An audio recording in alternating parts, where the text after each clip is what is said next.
Hello, hello, and welcome back to the A Show with the Kings of Pro Wrestling Podcasts. I'm Justin, here with Meelz for, what is this, 182? 181? 182? 183 maybe. I don't know. Hey, we are barely towards 200, okay? we 183. This is 183. So yes, Okay. we are here.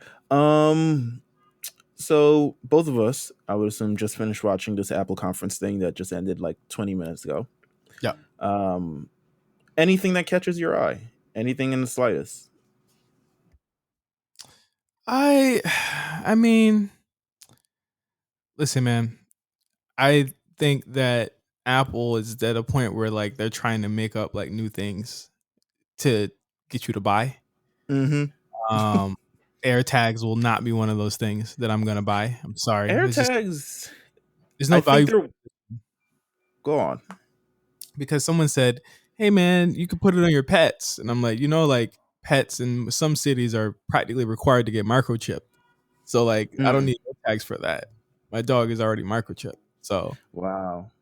yeah. Unlike us humans, who will soon all be microchipped Oh in the yeah, it's future. definitely in there. Yeah, it's definitely in there. But you know what's interesting to me about that?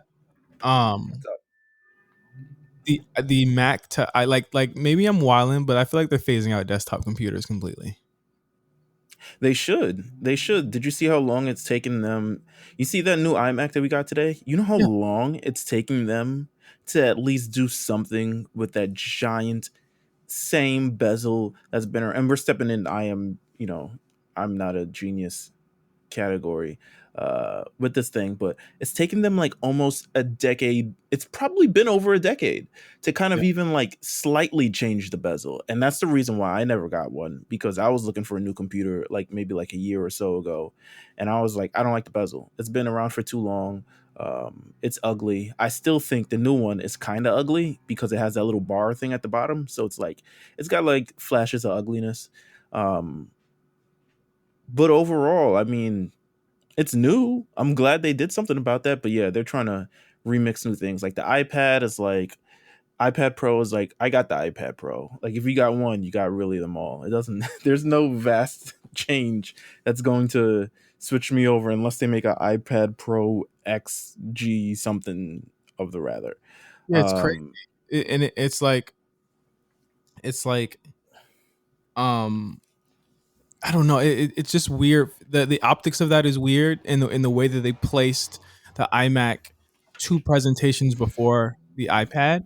So like you had a 10-minute breath between the two, and then they mhm. gave you the new iPad. Like, okay, this has a better camera, better everything than what we just showed you, and it's I'm trying cheaper. to record the A show on an iPad. That's really it, to be I honest think with you. I have the new Air. I could do it on this.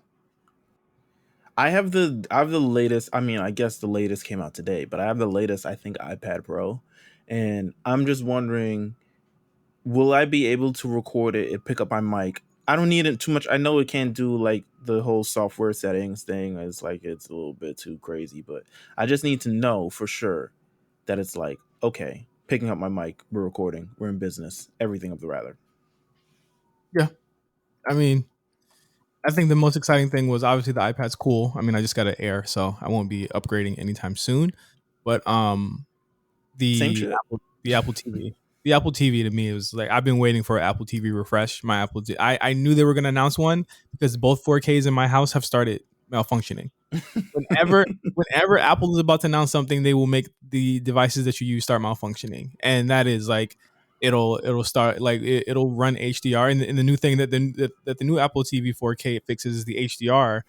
It automatically color grades, and I Right. mentioned it on Twitter, but the Apple TV right now it adjusts to whatever app you're using. There isn't a suggested or a uniform color grading for stuff in HDR. So now that you can do that, because sometimes when you come out of apps, the TV will be miscolored because of the HDR colors and certain stuff. It's really weird, and I'm glad they fixed that. And it's really interesting that they picked up on that and they did that now. So April 30th, I'm going to be pre-ordering the new Apple TV 4K for my Well, at TV. least you got something. At least you got something out of it. I think the tags are like for me, the tags would really kind of be like I still need a tag for the pencil. The pencil is just like you lose it, you sorry, it's gone, and it's like $140.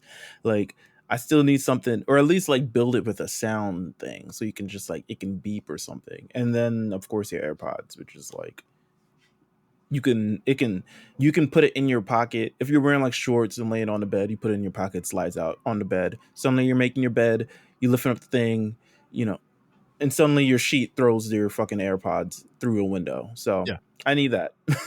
I need that. But other than that, yeah, pretty much. I think the Apple TV is the only thing that really, really like looks cool to me. I don't know.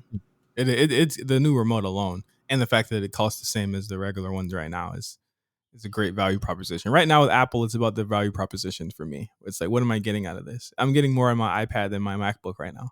The only thing I use my MacBook for is to edit this very show. Mm, It's like it's quality. yeah. I mean that's quality, but once the iPad's able to do that, ooh, it's over with. I'm interested to see how we can make that happen so seamlessly. Yeah, Um, boom. Well, I mean, that's a cooler interlude. What do we got going on this week we in got the world of professional wrestling? we got If we had to do a preview, what are we talking about today? we got a little bit of documentary, some new superstars breaking up and going to other shows, and we're gonna talk about some superstars that left the company last Thursday. Mm. So we are now entering the no holds barred zone. I want to hit Well, on. Go before ahead. we hit the no holds barred, I would like to interest everybody. If you're listening to this, the sound of a voice. Wait, are we on Patreon now, or are we entering? We are on Are we, public. Yes. we're on public. Okay, so of course, we'd love to continue to promote the Patreon, patreon.com/the HORNC, where you can get exclusive content. You can get early shows, exclusive shows. Last week, you, Mark, Cyrus, Cornell, WWE 2K Talk.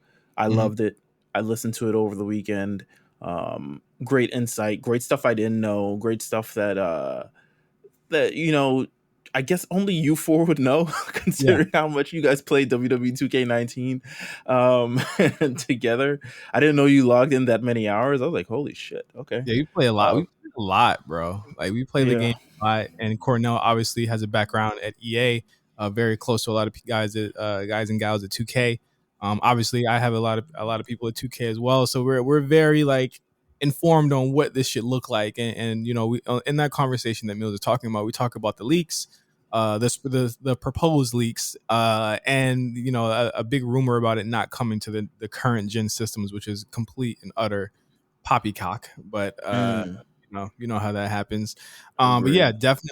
definitely check that out if you get a chance, by joining our Patreon. That is patreon.com/HORNC. If you are a $5 member, you get access to our early shows as well as the exclusive content that comes with it. Obviously, if you scale upward, you get more and more access to stuff like our Discord, and a lot of really cool things that are coming down the pipe. So definitely sign up for our Patreon if you haven't already.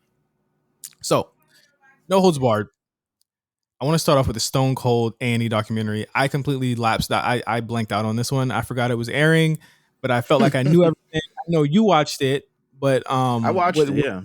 was there anything that people didn't know? I saw somebody say like they didn't know he was a deadbeat dad, and I was like, oh yeah, that's definitely been talked about before. So obviously we've listened to Stone Cold over the last, like, when did he start the podcast? 2014, 2015, maybe even earlier than that. We've listened to him for years. So we know every story, we know every Stone Coldism that he drops. We know every crevice. He's had multiple documentaries about him. He's been open and candid and all this stuff like that, especially since retiring. Um, it wasn't that much new. I think a rare moment of something like kind of fresh was, yeah, the dad stuff, because we rarely hear about him even on his own podcast about his daughters and stuff like that, and how he gets along with them, and he shed a little bit of vulnerability during it. He says, I it was, I guess, during the 9/11 period, where his daughter and because his wife at that time was from England, went to go visit family in England, and then because of 9/11 they couldn't came back, so essentially they stayed over there for a while. And he remembers calling them. He was going so busy on the road. I mean, I think at this point Stone Cold didn't care. He was like, yo, no family, shoot, I can How long can I be champion again? 6 months, 7 months, 8 months? I got nothing distracting me now. Essentially, that's kind of how it was. He was so like laser focused on like being the best. I think that's another reason why he's never actually come back too. But he says he picked up the phone and called them, and they had British accents all of a sudden. Like they had Texas accents in the beginning, and he called them, and he had British accents, and he was like a tear almost came from his eye that he was just like, wow, I really don't know these people anymore. So he talks about that, of course, being a deadbeat dad and stuff like. Well, I don't want to say deadbeat. I guess I don't know. I don't know his particular situation. He's very private about his personal life. So I don't know too much about that situation. I'm surprised we don't know who Stone Cold daughters are. I'm not surprised the world doesn't have an Instagram. World doesn't have, A pic- there isn't. Yeah, some they aren't promoting themselves as like Stone Cold Steve Austin Jr. like all this other stuff like that. We don't know, um, so that was surprising. Other than that, yeah, it's pretty much everything you freaking know. yeah. um, Dude, what about the production? It was nicely made. Like I know it was A&E good. goes. It was good. It was good for the general public. It kind of played like a Last Dance kind of thing, but only one episode. So I can see the allure of them doing these documentaries, and they're certainly fun to watch, especially like I said with the Last Dance stuff. That kind of like, I don't say brought documentaries to the forefront, but it was certainly the most popular thing last year, and I think it can continue with people learning these stories about these prolific sports figures, especially in professional wrestling world. It was really good. It was really good, really well made. I Even if you know every story, I still recommend watching it because it was really good. Cool. Okay, I'll DVR that. Next up, we're gonna talk about two of the Oh, and the they had they had this like they had like this like hunters thing where it was like their WWE's trying to like grab old memorabilia to bring back to their thing, and they're like trying to buy it off of fans and stuff like that. So they like sent Mick Foley around the country to like find fans who bought like original Mr. Sacco's and like his old attires that he sold, not like sold to charity, but gave away for charity and stuff. And that was actually an interesting show. You see all these kind of wrestling nerds who really don't want to part with stuff that really don't belong to them. But I guess they bought it and don't. And you see like Mick Foley's trying to pay $7,500 to get his first attire back. And I was like, wow. And the guy didn't want to give it back. Like, it was crazy. white dude. Yeah. Makes sense. We're going to talk about two of the other members from Retribution a little bit later in the show, but it was announced by a lot of different outlets last weekend that Mia Yim and Shane Thorne are bound for Smackdown. No word on when they'll debut, but seeing how fast T-Bar and Mace have been reintroduced, or they're kind of reimagining their characters, I would imagine it would be relatively soon, especially because the brand kind of needs new bodies on the show. You would think, but Shane Thorne is a regular sized person. I And mean, Dijakovic and Dio are huge. they That's why need they're on TV. they need. I wouldn't be too sure. I think that Mia Yim, I could see. Shane Shane Thorne Thorne, is really a like I said, hold on, like I was about to say, he's definitely a guy that could lose to people, and that would be his thing. Like he'd probably be like Alistair's heater when he comes back. You know what I mean? Or the guy that he faces when he comes back, or something like that. Like I somebody was that can take pinfalls. I was surprised they put him on SmackDown, considering like there's no secondary show to SmackDown. There's no superstars that people wrestle in, like the Ricochets and the Umberto Carrillos wrestle in before Raw and at least still get their reps in. It's like you're on SmackDown or you're not on SmackDown, or you're not wrestling rather. So I was surprised that they put him there, considering Raw probably was like, okay, he could still do there, but I guess they wanted a fresh reboot. And who knows? He might end up being like a heater for like Baron Corbin or something. Who Yeah, knows? I think that, I mean, especially with the loss of one of Baron's, or really both of Baron's stable now, he's definitely could be somebody that teams up with someone. I mean, I was thinking that if not somebody for Alistair, who is being reported that he is coming back very soon, then Shane Thorne could potentially like pick up some reps with Dominic, or pick up something. Like he's a really talented guy, and he's been in the NXT Hmm. for a while, and he knows the style. I think that's more than anything somebody that they need who could do a TV match really well for them. Mia Yim, Yeah. it's about time for Mia Yim. I don't know where they slot her in. You could put her anywhere. It's needed. You need a new um a new Face. look, a new face, but she's got a look that is not that's not conventional for the show. You know what I mean? Like she's completely different than what the other women are being presented as. You know what I mean? And I think that that is really cool. That if she does end up there, SmackDown to me has the most kind of like diverse looks of all the women on that roster right now, or on the Yeah, main I see. roster right now. I could see Mia Yim versus Carmella off top. I can see Mia Yim versus Bailey.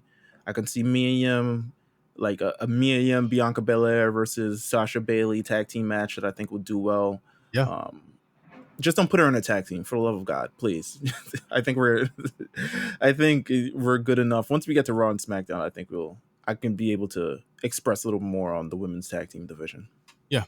The big news from last week, however, was the spring cleaning, if you will, of the WWE roster, main roster rather, last week, releasing 9 people. That is Tucker, Billy Kay, and Peyton Royce of the Iconics, Wesley Blake, Samoa Joe, Chelsea Green, Mojo Rawley, Kalisto, and Mickey James, all released on the same day last week. Saying the day and date of the releases, that huge firings that across the board that happened a year ago during the pandemic. More firings, 9 more this year on the same day.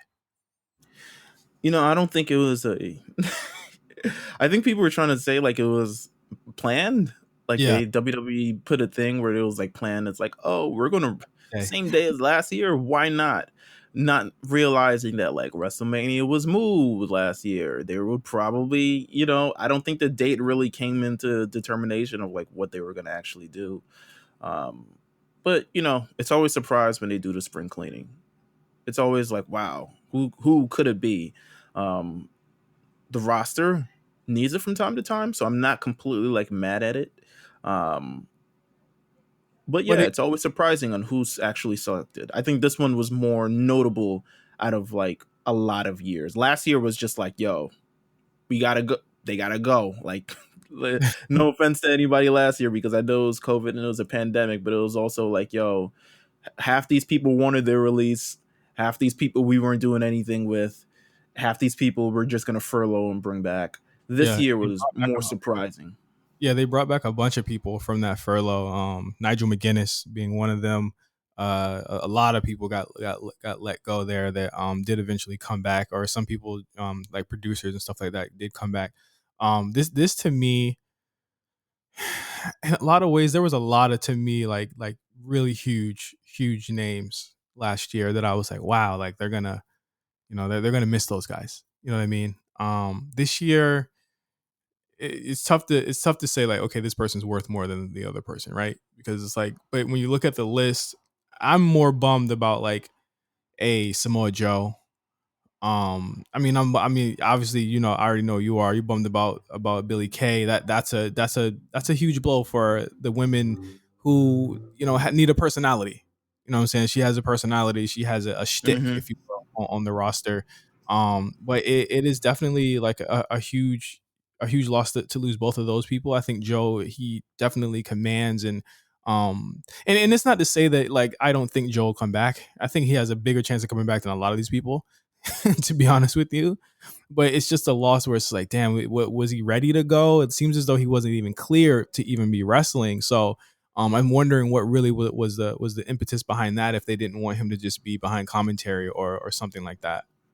Yeah, I'm interested too, considering, a couple of days ago, we got the thing, oh, Adnan is going to be the voice of Raw. Don't worry, Samoa Joe is still a talent. It was literally like the day before. Like the day before, maybe 2 days before. It's like Yeah. Samoa Joe's still a talent. Tom Phillips is still senior, which I didn't even know his position. I was like, what? Senior manager? Okay, Tom Phillips. Get your senior management in. But yeah, I mean, that was surprising. I mean, all surprising and then not surprising. I was surprised. I was kind of surprised that more weren't released, to be honest with you.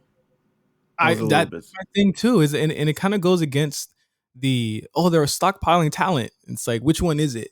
You know what I mean? It's like, do you want them to go and you know be great elsewhere because apparently everyone cares about Tucker now, or do you want them to stay, and then you want to create this idea that they're stockpiling talent, which they were.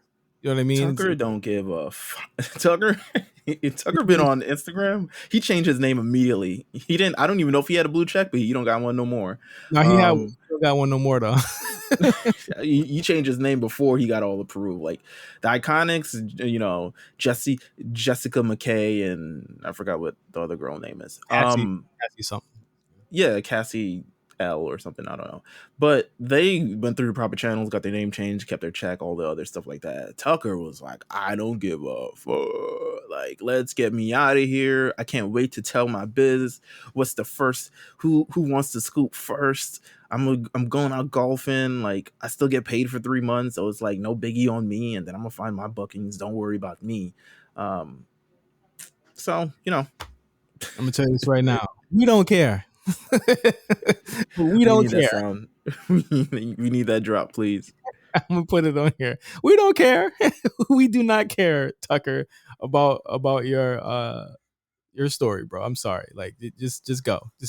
But let's get into something that Meelz, you shot this to me last night. It's award season, baby. It's award season, and you have the WWE Academy Award nominations for 2021. Meelz, you want to explain that? All right. So here's how I can explain this. When I was a young lad, actually during my Wrestle Rap days, I guess this is stuff that I did outside of Wrestle Rap once that folded. Maybe there'll be a Patreon story about that one day. But I still had the hankering to, of course, write about pro wrestling and just express myself in various different ways. So if you actually look on my Medium page, wherever that is, you can look it up. It's medium.com/ wherever the hell it is. I don't write on it anymore. You will see that I think for 2 years in a row, 2014, 2015, I did an Academy Awards for pro wrestling because I just felt like it was a concept of like, okay, instead of like who's the best wrestler, who's the best stuff, let's talk about it as it is, sports entertainment. There's an acting factor to it. There's a performance factor to it. There's everything, that adds to it. So let's look at it as that kind of way. So I came up with an Academy Awards nomination list. We can put this on Twitter as well. It'll probably be chopped down. It'll probably be like, this is probably extended for Patreon size, and I'll probably like limit all the categories to 4 because Twitter is very Twitter likes 4 of things. But I have a bunch of nominations. I would love to go over through these really, really quickly and see how everyone kind of feels about that. I would like to see how you feel about this, movie guy, Mr. Triple Beam Streams. How is your, how does your Academy Award chops kind of thing? Do you care about the Academy Awards in general? Just asking. No, not this year. I think they fumbled it. Okay. All right. I really think they fumbled it diversity wise. We're going to talk about it. Triple Beam Streams next week. But I love this. You know what I mean? I love this list. Should we go through the so what are we gonna do? We're gonna go through the nominees. Yes, let's go through the nominees. You can pick one. We can pick one as we go. I want to start from the bottom to the top. How's that sound? Right. Yeah, that's fine. Bottom to the top. So that's best Peacock original documentary. Yeah. Name change very quickly. But yes, best Peacock original documentary. I guess you could still do network if you're not in the country or something like that. But the nominees are as follows, and it's WWE Chronicle Edge, the one that just came out like literally 2 weeks ago. WWE 24 Keith Lee, Undertaker The Last Ride, WWE Untold Bayley and Sasha Banks Take Over Brooklyn, WWE Untold I Am the Game, which featured Mick Foley versus Triple H at Royal Rumble 2000, and WWE Live Forever, the original documentary on Liv Morgan. What would you say was probably the best one out of these? Clear to me. I mean, there's The Last Ride. Yeah, The Last Ride. It's easy. Yeah, let's see. Next one goes to best video package, which you know what, you might not, unless you actually seen all these. I probably won't thing, but if anyone sticks out major in your head, maybe you can go pick it. But best video package goes to Roman Reigns versus Edge versus Daniel Bryan at WrestleMania 37, and these are the pre-match video packages because I think they're all fantastic and deserve a little bit of applaud. Next is Roman Reigns makes Jey Uso say "I quit" inside Hell in a Cell. Very dramatic. I suggest everyone watch that. I'll put the link up as well. Randy Orton and The Fiend's fiery saga rages on at WrestleMania, which captures everything from the WWE TLC to all the crazy stuff they did leading up to WrestleMania. WWE pays tribute to The Undertaker with the final farewell, the video package of pretty much all of his career compiled. They were filling time during COVID last year with that one. And the final one is WWE pays tribute to Pat Patterson. Which one of these best video package kind of sticks out to you? Oh man, I really do love the Roman Reigns Jey Uso one, and the WrestleMania 37 one with him Edge is really good, but the Pat Patterson one, it's a goodie, and I'll go ahead and pick that one. R.I.P. to Pat Patterson, man. R.I.P. I'm gonna pick that one too. We've been doing this way too long. Yeah. Best performance in a match. Let's talk about it. Roman Reigns versus Jey Uso, WWE Hell in a Cell. The next one goes Randy Orton versus The Fiend Firefly Inferno match. Next one, Sasha Banks and Bayley versus Sasha Banks in Hell in a Cell match at WWE Hell in a Cell last year. Next one, Sami Zayn and Jeff Hardy versus AJ Styles versus Sami Zayn at WWE Clash of Champions. In that latter match, we have Bianca Belair versus Sasha Banks at WrestleMania 37, and Bad Bunny and Damian Priest versus The Miz and Morrison. Which one do you say is the best performance in a match that we've had this year? This one's tough. This one's is a toughie. I think I forgot about the Sami Zayn one, to be honest with you, so I automatically disqualifies it. You got to go Roman Reigns. That's the one where he cried, and and then he like went full. Choked that out was Jimmy. That was the turn. That was the turn right there, and I think that was at a time where we were still kind of wondering what the hell this was. And the two Roman Reigns matches on his return against Jay were, to me, some of the best stuff that they've done in a long time, and we gushed about this for a long time last year when this happened, and I don't think anything impacted more than actually seeing Roman Reigns turn into who he is right now. And we always say like the turn is always better than like what leads after it, and I think that this is absolutely true here. Seeing what happened to him and how he turned into this character is crucial to learn what this guy is now, and I think that to me is the best performance of the year. I'm gonna go, just to not agree with you, I'll go with Bianca Belair versus Sasha Banks. It's very recent. Maybe it's recency bias, but wow, she did the work and it came through and all of that. So I'll go with that one. The next category we have best female performer in a supporting role. Lana, Billie Kay, Alexa Bliss, and Sonya Deville. Not many females in the supporting role this year because come on now, females in the front. Come on now, Alexa Bliss, man. Alexa Bliss. Wow. I mean, some people could put the argument. You might say Lana, 10 weeks through a table, building all that, leading to a Survivor Series match, which had an incredible result to it. But I'm gonna say Alexa Bliss. Wow, not even close. Let's go best female performer in a leading role. Okay. And these, in terms of what I say is a leading role, I mean, it's sort of a main feud that features them. Supporting roles, really people who just like support a partner, or they're like a manager or just a right-hand person or something along those lines. Best female performer in a leading role: Bayley, Sasha Banks, Asuka, Charlotte Flair, and Bianca Belair. Oh, man. Bayley.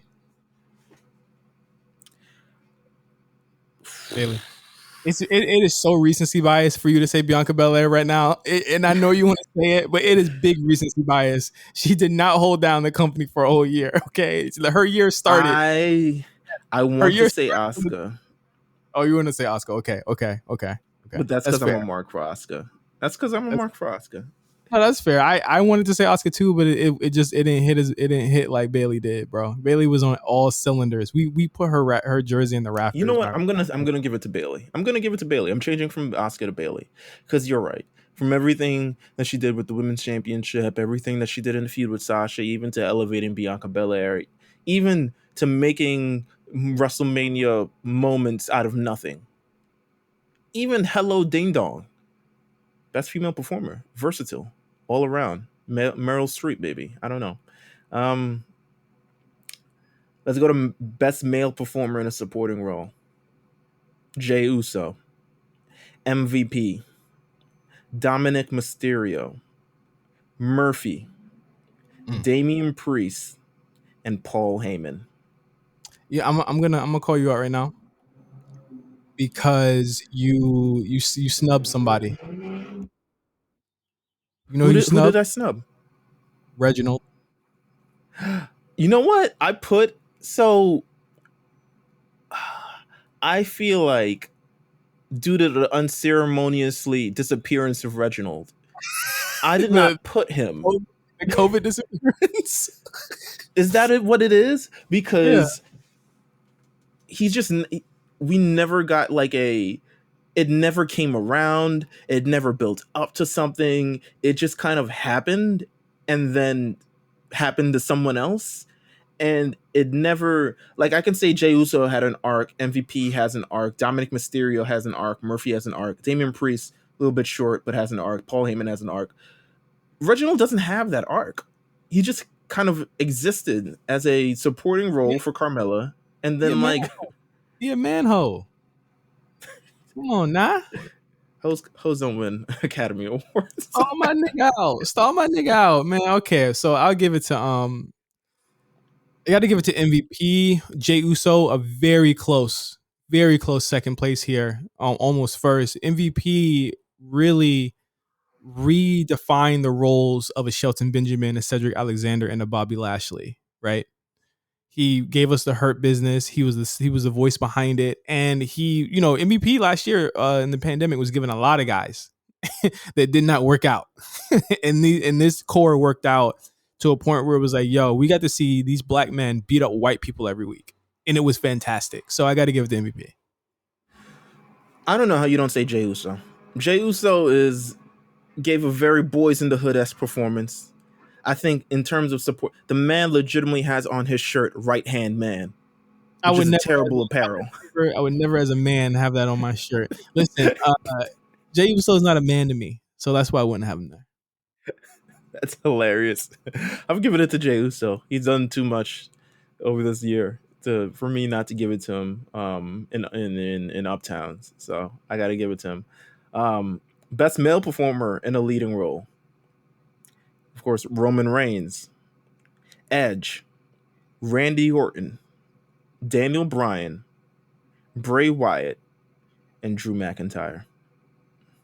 Listen, I love Drew McIntyre. Love him.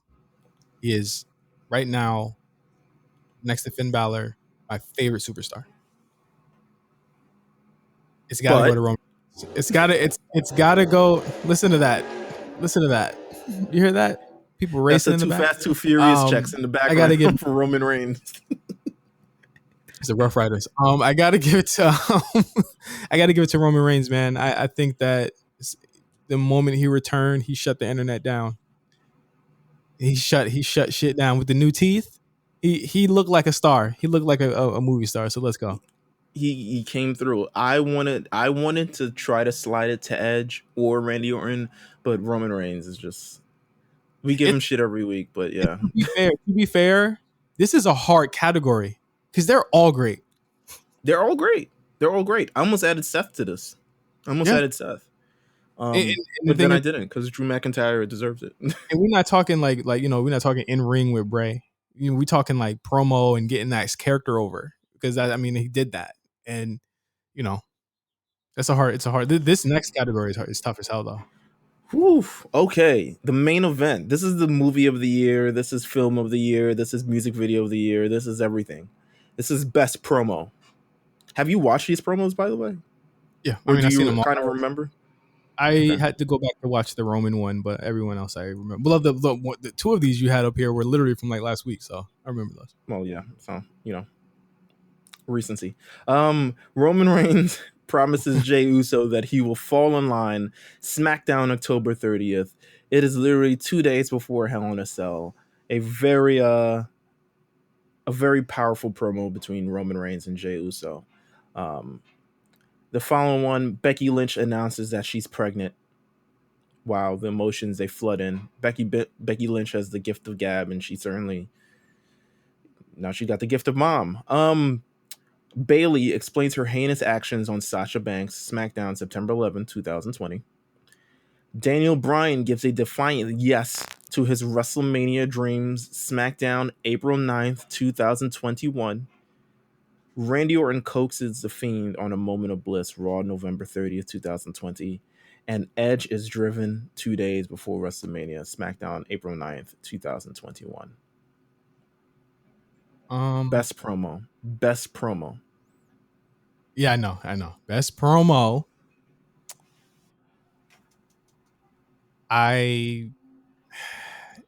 Becky Lynch, man. I'm sorry, Becky Lynch. Ooh, wow. Okay. I was not going to pick Becky Lynch. I think that Becky is definitely one of my favorite superstars ever. And I think that that was such a rare moment of humanity on this show, especially in the middle of a pandemic. There was, to me, that promo was a light that was like, you know what? Like, we're gonna be we're gonna like not we're gonna be okay, but we, you know, there is something good still happening in the world. And for someone who deserves it and really wanted this, let's see her off on the sunset. And then to give the title over to Asuka and Asuka not know, that was a real moment, a real genuine moment. And I think that as great as these promos are, they don't have that to me. So that's why I'm picking Becky Lynch. So it was very hard for me to not pick Edge, but I'm not going to pick Edge because I think as good as Edge is, and as good as this promo is, and he's sitting there in the white and he's the range, and he's saying a lot of things that make a lot of sense. He has done this promo a million times. So I can't give it to him. Daniel Bryan also. Daniel Bryan is someone who, when he does promos, does so well on like, how do I connect and how do I make this make sense in the grand scheme of things? And he does it very, very well. But I think Roman Reigns and Jey Uso, the emotional gravity of that sort of thing, the real family ties, the real like, yo, I'm doing this because I love you. But you're not gonna, are you gonna be the one to be in charge of his family? Like, I'm the head of the table, all this other stuff like that. Like everything else. So to Jey Uso having like, following up afterwards and like having this like experience, and he just like eventually he snaps and all this stuff like that. Like storytelling that WWE doesn't really tell. Yeah. It was good. So, it was good. So I'm gonna give it to Roman Reigns versus Jey Uso. I think Roman Reigns would be mad if he didn't sweep. Like he gets all the other categories, and it's just like, but I don't win best promo. Crazy. So that's what I have. I'll post this on Twitter. I'll post this list. Actually, I'll post this list on the Patreon a day early. When this episode goes up on the Patreon, then I'll also post this list, and I'll see what our patrons think. But yeah, this was fun. This was fun. I love just kind of like it's analyzing it instead of like, yo, who had the best match, or who had the best gimmick, or who had the best things, which we do at the end of the year anyway. Yeah. Just analyzing these people's characters and their performances and stuff like that. I think they would be very proud to receive these things for people who showed up in FCW and couldn't talk about shit about Shaq. All right. All right. We're going to take a break. When we come back, we're going to talk about a nothing episode of SmackDown and a really weird episode of Raw. So we'll be right back on The A Show. Came back to Monday Night Raw last week, simply demanding respect from the women's locker room and the WWE universe. I mean, after everything that I have given this industry, I mean, I didn't mean to hurt anybody's feelings. I was really just simply expressing how I felt. I mean, I came back unapologetically me, the biggest star in this division. I know. And if any of those rats in the women's locker room don't want to believe that. Who do you think they were still talking about at WrestleMania? And I didn't even have a match. Charlotte Flair on every single headline. That was me.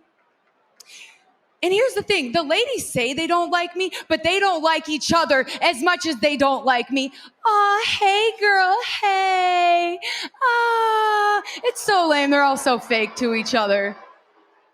How many black wrestling Twitter fans were pissed at that fucking line? Let's talk about it later.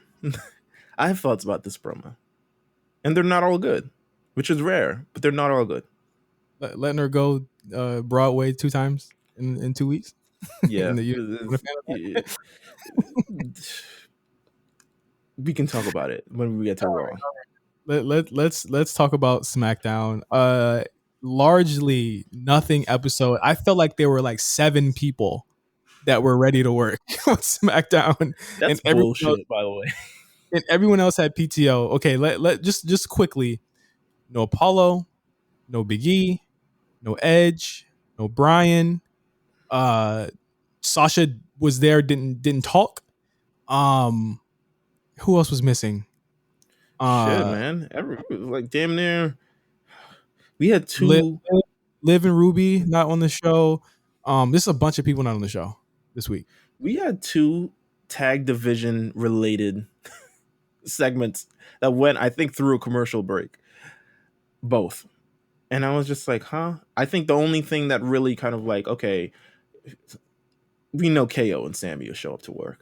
You know, we got them. You know, we'll do this. And Apollo was there, but he did a promo. But still, like he could have taped that promo at 3 p.m. and went home.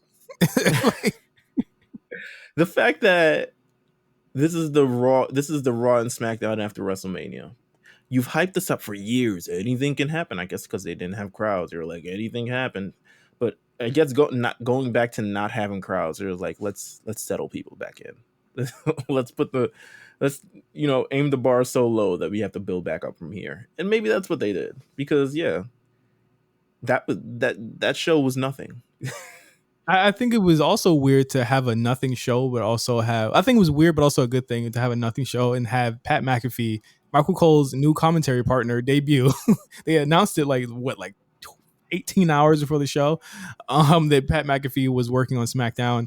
I thought Pat was extremely comfortable, way more comfortable than Adnan, who I thought was actually terrible this week on Raw. Adnan doesn't know sports entertainment, or at least it doesn't sound like he knows it, because clearly you can hear Graves and Saxon feeding him material, like feeding things to help him react and convey everything that's going on. And Adnan is sticking straight to the script. He's sticking right down to business. He's not falling off track or anything of the rather. And maybe some people like that. Not me, though. Not me. But Pat McAfee, I mean, yes, I was very pleased. I was surprised. He clearly has the sports entertainment thing down. I did not like him in his first iteration on NXT doing any sort of when he was doing the pre-shows for NXT. I hated him because his voice. I hated it all.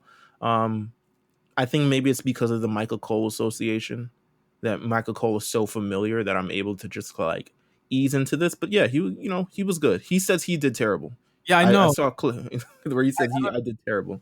I don't know if he was joking or not, but I was like, I thought for a first time he did fantastic. I mean, there were points during the show where he would ad-lib in between Cole or ad-lib in between the wrestlers. That was such a nice touch, and it was so natural. It almost felt like Roddy Piper-ish in a way, where it's like he kind of ad-libbed and it made it funny. Like I think the funniest thing that Wade Barrett does in NXT is he'll actually be physical with his comedy and make the other commentators react. I think there was one time where Cameron Grimes was throwing money and Vic was like, Wade, sit down.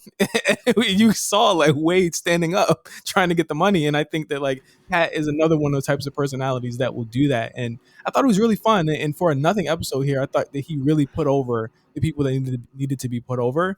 And I thought that he gave certain things that the amount of levity that they needed as a new commentator. I think he's got it down pat. Like it makes it very hard to hate this guy when he's so good at pretty much everything he touches. So I thought it was good. Not that easy. Not that easy. not that damn hard. But yeah, he did well. He did well. I'll give him that. Uh, Also on SmackDown, we saw. I don't even know what to call it. I'm not sure if this is even gonna happen because now it looks like he's already done spun off into his own thing. Cesaro and Roman is something that they look like they're building to, or at least within the next month or two. He's Not got a this good month. agent.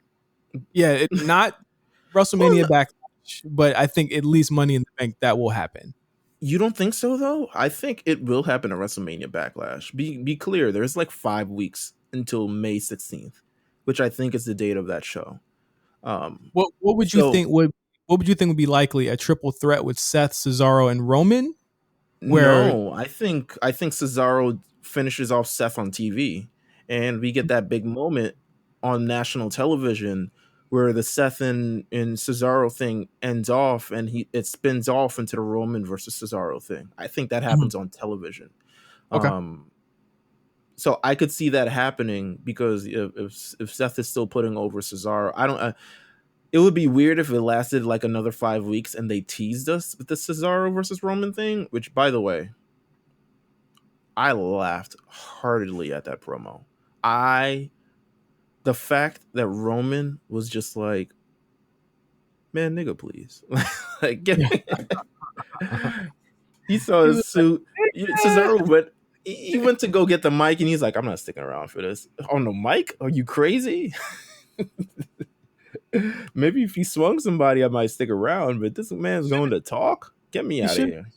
He should have just swung off. You know what I mean? Like he should have just said, "Fuck it, fuck the standing here." He came out in that dumbass suit. That's the reason why he walked away.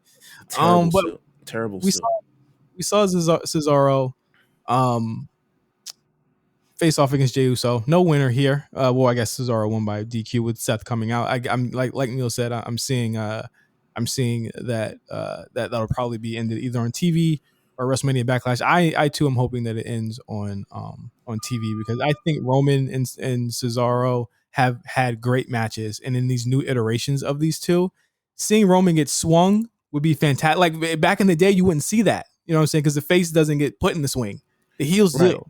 So like you seeing that is going to be a crazy visual. If that's allowed to happen, I think it's going to be great, and I think it's what we thought would happen if Cesaro did overcome Seth at WrestleMania.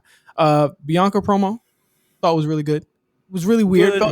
Felt like it was cut short. And you mentioned this to me before, but I do agree. It did feel like it was cut short to get to that tag team match that neither of us wanted to see. Yeah, I think it was cut short. I don't know why they had to join segments. I think Bianca should have got her own segment. I think Bianca should have kicked off the damn show, to be honest with you. Maybe Roman could kick off the second hour, but I think she should have got her own segment. I didn't see why they had to like spin it off into the tag team match because it definitely felt like it was cut short. And then it felt like there was no reactionary thing. But as you said, probably all these backstage promos probably were recorded by 3 in the afternoon and everybody went the hell home because Sasha Banks got one, Bayley got one.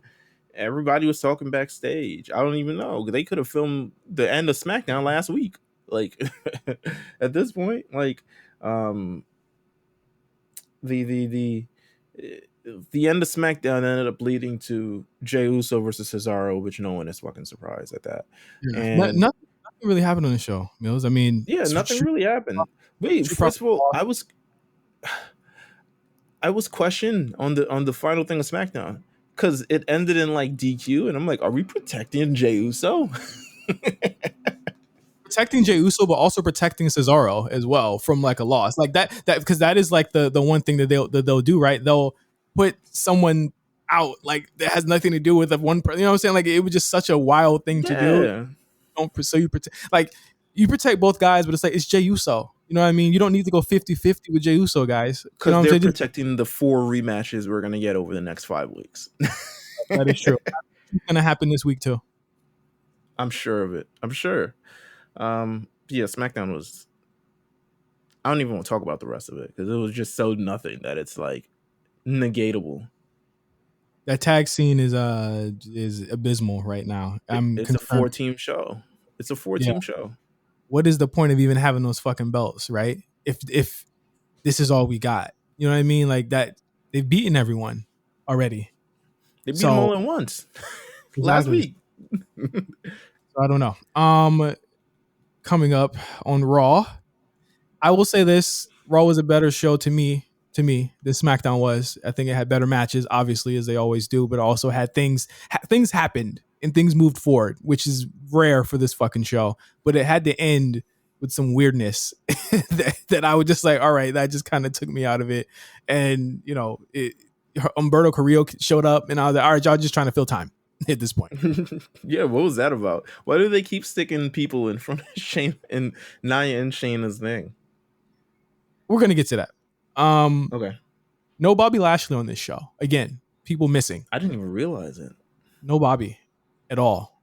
And their tag team division is so abysmal, with the New Day being busy, and I guess they want to save Vikings versus New Day. They gave us the same match again this week with the Viking Raiders and Shelton and Cedric, which you really shouldn't be beating these guys twice if they're going to continue to be a tag team like this in a roster that needs them. You know how they do. You got to beat someone 4 or 5 times before you beating them. Like, this is the impetus. We've seen it. This led to a whole WrestleMania match with Big E and Apollo Crews. He was clearly beating him like 7-8 times, and it's like, but you've never beaten me yet. You've never beaten me at WrestleMania. Yeah, I didn't even notice that Bobby wasn't on Raw or stuff like that. I will personally say that I remember I watched the beginning pretty much of Raw, tuned out when I was making this Academy Award list, which was way more funner than watching a lot of Raw.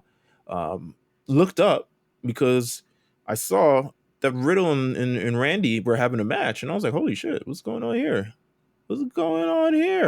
Yeah. It was pretty good. It's real good. It's damn good. I hate that Riddle is like mired in this controversy and this bullshit right now, because it makes it very hard for me to say that I get the push, right? Like, you get why he's being pushed, because there's no one on that roster save Sheamus and Drew that are having great matches every single week. I don't think he's had a bad match this year, but it's hard for me to shout that out because of what's hanging over and the fact that hasn't been addressed yet. So when I say it, I got to say that was a great match and move on. You know what I'm saying? Because I don't, it's very hard to reconcile what's going on here. To be honest with you, he failed upwards. He lost to get that belt off of him so that he could move up, Did you hear the rumor that he was never supposed to have the belt? He wasn't. It was supposed to be Keith, right? Or somebody else. Yeah, it was supposed to be Keith. And because he got injured, they gave him the belt. And that's why he dropped it so quickly as Sheamus, because he was never supposed to have the belt. Yeah, he was never supposed to have it. And it looks failing upwards. Exactly. And it looks to me like he was supposed to be slotted with Randy and them from jump. And it looks like, I don't know. It really looks like they're positioning him.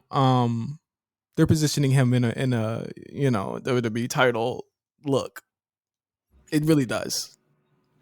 If you don't have any faith in a guy, you're not beating Randy Orton on TV in like a 20-minute or 15-minute match. I'm sorry. I agree.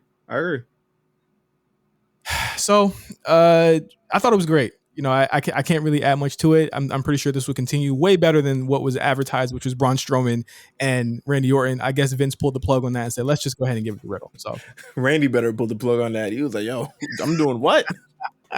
No, sir. No, sir. But T-Bar and Mace breaking further away from Retribution. They lost the masks. And what I thought was a moment of, I thought the way they got the mask off of them was cool. I thought that you always think, how come they just don't take the fucking mask off? And then that's what Braun did. But of course, Braun comes out to help Drew, which makes no sense. I'm sure because he got nothing going on, apparently. I hope they'll explain it next week. But he comes out to help them, and he takes off Mace's mask, and we see, of course, Dio Madden and of course Dominik Dijakovic. That obviously who are Mace and T-Bar. I don't know if they're going to give them back their real names. They should do that next week. I really feel as though that'd be probably best. Mace, T-Bar. I love them. They had a fun match. Dijakovic. Who is it? What's that Dijakovic? I thought that they had a really fun match with Drew and Braun, all things considered. I think Drew, again, works really well with big dudes. I think Dijak is definitely the star of this tag team that they're doing right now, and I'm glad that they are a tag team. So really, Meelz, what I want to see is Vikings versus these two because I think it'll be a fucking banger. I think so as well. I think Dio still looks like he needs a lot of work, They can but Dijakovic, they can hide him though. yeah, he's in the tag team. It is, it is what it is. But he still looks like he needed, and that may have just been a circumstance of his mask was falling off too early in the match, maybe. But I think overall, I like to see them as a tag team. I think we're going to get great things from them in the tag team division should they move forward as a regular acting, functioning, non-retribution, non-growling, snarling type of thing. And they're just good. So I like to see this. I even didn't mind Braun in this role just because it's like a tag team with Braun. He's not really the focus, which I like. And he's also a face, which is much better than him being a heel. So there's a lot of things going on. I like the Braun and Drew versus the Dijakovic and Dio sort of thing. I thought that was really good business. I thought it used everyone well. It put Braun in orbit with Drew, made him look just as good, and everyone came out better than before. So I was pretty satisfied with it. Yeah, I thought it was cool. Like again, there are some bright moments of things happening. Like I said, the first week they broke up, I said take these fucking masks off of them, and they're doing that. And I don't know where Ali is. He wasn't on the show either. But like, if we, can get them doing something really cool, I'm fine with that. I think that they need, like I said, these shows they don't need so many damn stables. And I know a lot of people were upset about the Hurt Business breaking up, but like they need bodies elsewhere right now. And everyone can't be in a stable where they can't face off against other people. You know what I mean? Like they gotta break off in some way, shape, or form. Okay, let's talk about it. What the fuck are they doing with Nia and Shayna? Because there is now another element, another person I don't added. know, man. Angel Garza came back this week to say Did he really leave? to say some shit to Nia, who again, Shayna has taken like the 5th pinfall in the last 2 weeks of these shows. What? Such a lame distraction. And we have Mandy Rose and Dana Brooke out here slumming it up on the shows. Terrible. First of all, let me tell you all the things wrong about their tag team. 1, no charisma. Vacuum. In the ring, not even close to great. 2, they wear the exact same gear, and they're both blonde. There's no even distinction of personality types between the two. They are as blonde and, well, you know what? Maybe I'm going too far.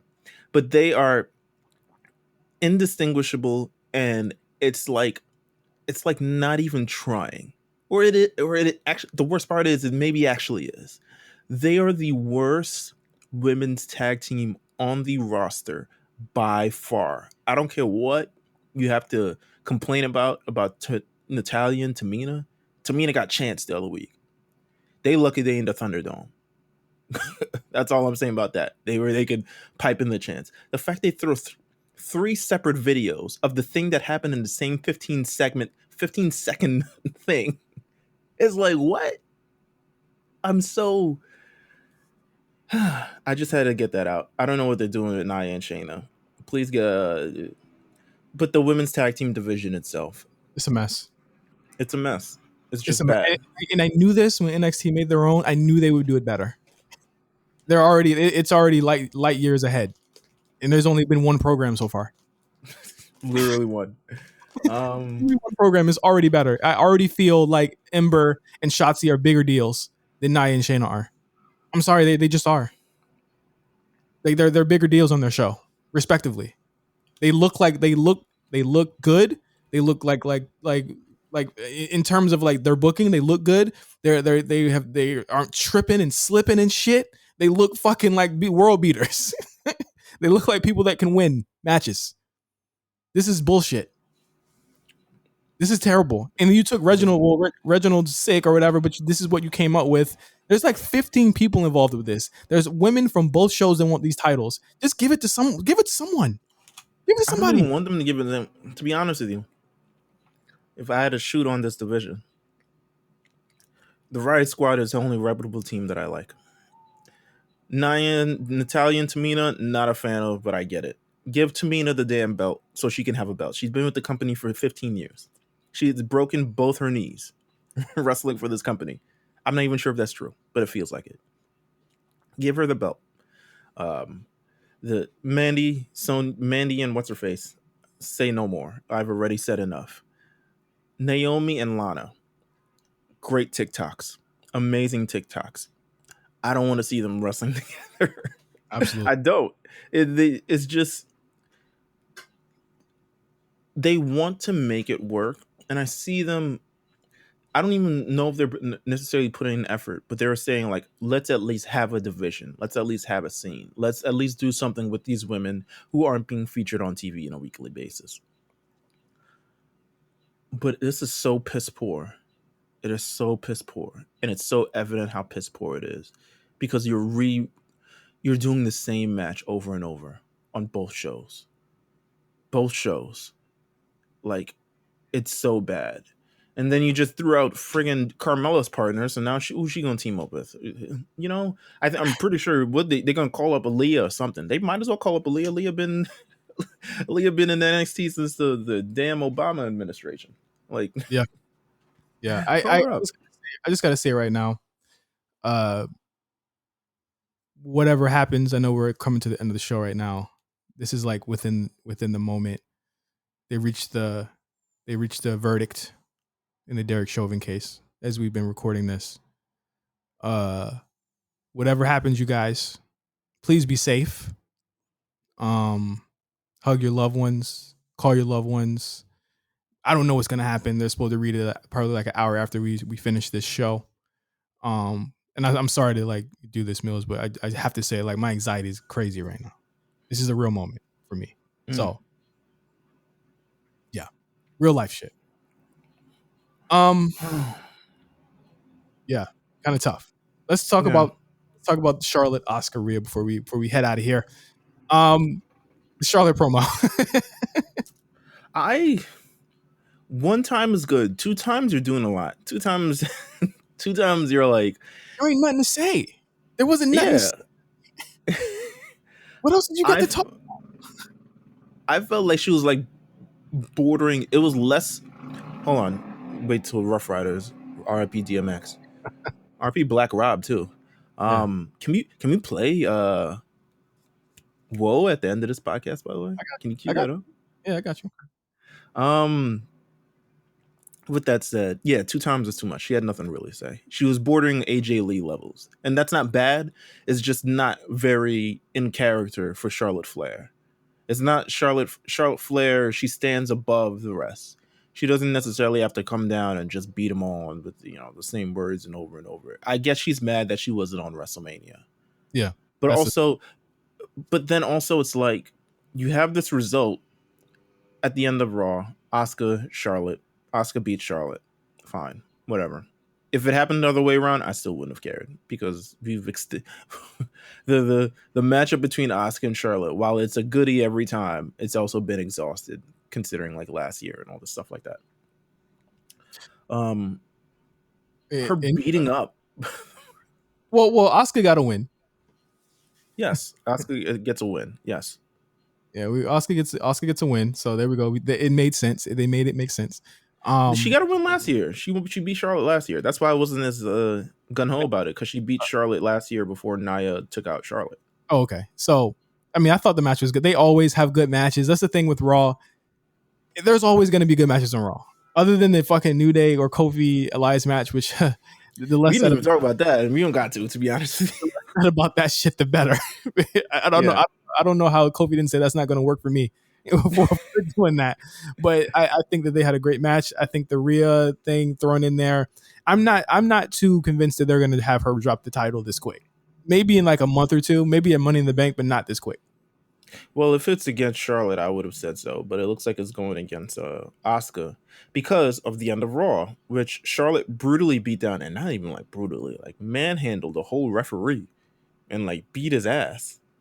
Yeah. And then gets suspended indefinitely, $100,000 fine. I'm like, so we taking Charlotte off the show again? We just got her back. And also, Andrade's like, bro, who's going to pay rent this month? That was not nice. He's Ah, still, I don't even know if he's still getting paid. No, I guess he's not. I he's guess it not. just expired. Um, but yeah, I mean, to me, it didn't make any sense. That didn't make any sense. All signs pointing to triple threat match. She'll probably be reinstated in about 2 weeks. You got 5 weeks to go. You know what I mean? So it'll probably get reinstated. Triple threat How match. do you suspended indefinitely for 2 weeks? I can't see that. It's got to go throughout the He pay-per-view. suspended Becky for like a week, and she showed up at a show and beat somebody up from the crowd. Well, they ain't got no crowd. Charlotte's gonna be the Thunderdome. Charlotte should show up virtually at the Thunderdome every week. That's how I would book it. I know this probably isn't a popular thing to say. I'm not too mad about. She's gonna be like, I bought a ticket. You know the I bought a ticket gimmick, and she's just like on one of the cubes. I got into the queue. It's the new gimmick. I know this is controversial. I'm not mad at these three being in a feud. I think this makes Rhea look good. She's in there with multiple world champions, 2 Hall of Famers. She's the champion going into this as the new champion. I think it makes her look good. Creative needs to get a little better, more than just having Asuka say bitch. The creative needs to be better. I don't think the talent is fine here. I think this is what it should look like. I just think that the creative needs to get better, and I hope it does going forward. Just fucking announce the damn match, the rematch already. Like, stop making just announce what we know is going to happen. Like, we know it's going to be a triple threat. We know Roman is probably going to face either one of the people he beat 2 weeks ago or Cesaro. We know all of these things. Just say it, bro. Just tell us. I want one thing for creative. Get rid of Adam Pearce. He is the most, and I don't hate Adam Pearce, like really, but I hate what he is, because he's such like I know what you're gonna ask. You want to match with him, and it's either like you're either gonna get the match, or he's like, I can't do that, and then do it anyway. Like he's an NPC. Like he has no sway on anything. Rather, he's there as a conduit to make matches, which is weird. Yeah. I don't know. I don't like Adam Pearce right now. That's all I gotta say. We got a couple shout outs for our patrons. Just a few for this week. Oh yes. Can you say all of them? Because I don't have it in front of me. You want to say all of them?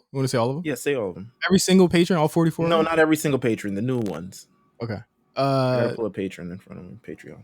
So our new patrons, and I'll go from last week all the way up to now. We said shout outs to John Highland, of course, last week.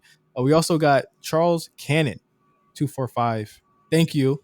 Our pal Amp at Random Acts of Podcast. Thank you so much, Amp. You've always been a supporter for us. Thank you so much.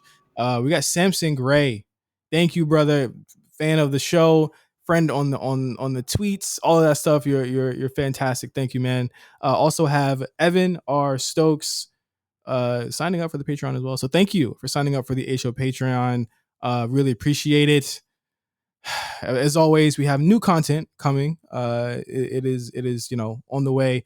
We have spot callers coming back, and you guys voted on it. We're going to be talking about Hardcore Heaven 1999 on spot callers. Myself and Cyrus. Really fun show.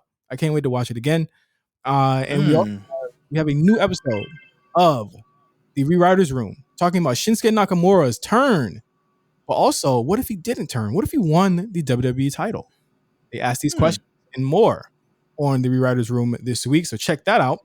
And yeah, of course you get the War Report with Cyrus and Quan, and of course you get the A Show with myself and Meelz, and we're gonna have more information on the A list. So if you sign up for the Patreon, you're automatically entered to have a place and a voice in the A list. We're gonna give you more information on that within the coming weeks, so stay tuned for that.